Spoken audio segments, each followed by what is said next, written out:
Hello, and welcome to another recording. My name is Adrian, and in this episode, we are told how each of us gives off melodies and notes related to our personality and temperament. It's wonderful and interesting to gauge the world through music. However, only certain people are able to hear it. But not everybody gives off such delightful tones in the world. And, as Reddit user Cactus Jack's Ear explains, not everybody in the world is friendly, as we delve into the music of life.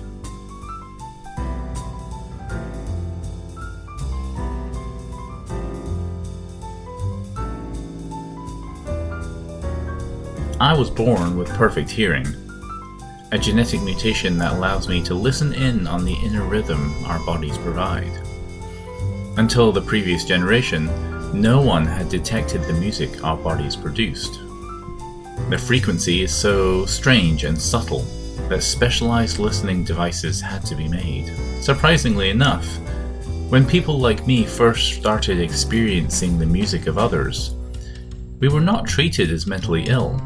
There was no hate campaign or BS politics. The first of us were treated with respect, and it allowed science to flourish. Once it was determined that we weren't physically suffering and obviously no threat to society, we continued on as if nothing was different. Some of us hated always hearing the music. For them, a cochlea-like implant blocked the sound waves. Others, like me, really embraced the ability. We considered ourselves privileged. There was something about hearing the music from so many that made us feel connected to them, like mycelium under the earth, connected to each other in a way no one but us could understand. The music that humanity shares with us is mostly pleasant. It could be described as the definition of your personality. The music inside you is the truest form of self. Happy, healthy, and whole typically provides an upbeat soundtrack to the world around me. Lots of music in C and G major, accompanied by A and E minor. Unfortunately, there are lots of people who are born with disability, mental illness, or general malaise as well. In the key of D minor, their music is so sad, often reflecting on their quality of life. It's easy to tell the nature of a person when they don't know I'm listening. I know it's kind of tasteless to always be eavesdropping, but my hearing is a natural function that I will not hinder. In the 2 generations since we first heard the music, there have been all kinds. All the music of the world on display for all able beings to hear, all the time. I enjoy being in public. The music never gets old. It's always new and different. I spend time in the malls, grocery stores, parks, and carnivals. I enjoy walking downtown where the hustle and bustle provides an amazing jam session. People watching takes on a whole new meaning when you're vibing to their music. I somehow feel my connection to them is more personal. Since we began keeping track, the music has generally been the same. The newborn and pre-dead produced psychedelic sounds, often convoluted. A cacophony of warped emotion. That was all anyone ever heard, until the low, foreboding tones of G minor came creeping into my world.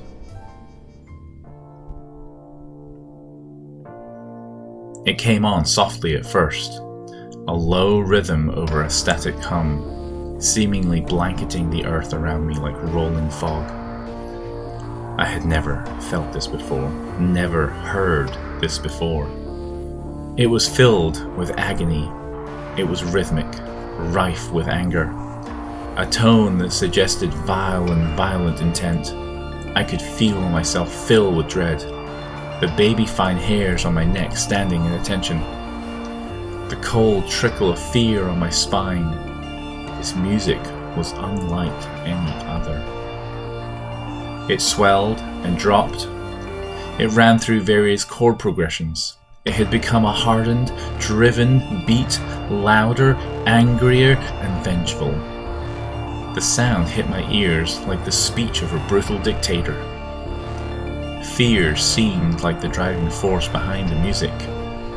What was this? No one sounded like this. I wondered who else, if anyone, may have heard it. I wondered if anyone was as intrigued. I went looking for disaster. I followed the music. This march of sorts, it was frightening and captivating. Every drum beat, every guitar chord, every bass string plucked drew me closer and closer. My brain was becoming very anxious, while my very soul was being drawn towards this powerful new sound. I searched, following the symphony of probable demise. It brought me to an abandoned prison. Dilapidated and weathered, the prison still stood.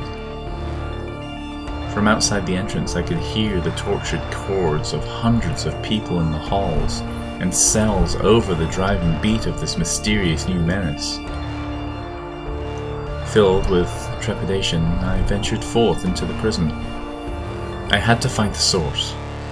It drew me closer. I walked into an empty hallway, lit only by the light from the outside, pouring in through holes in the roof.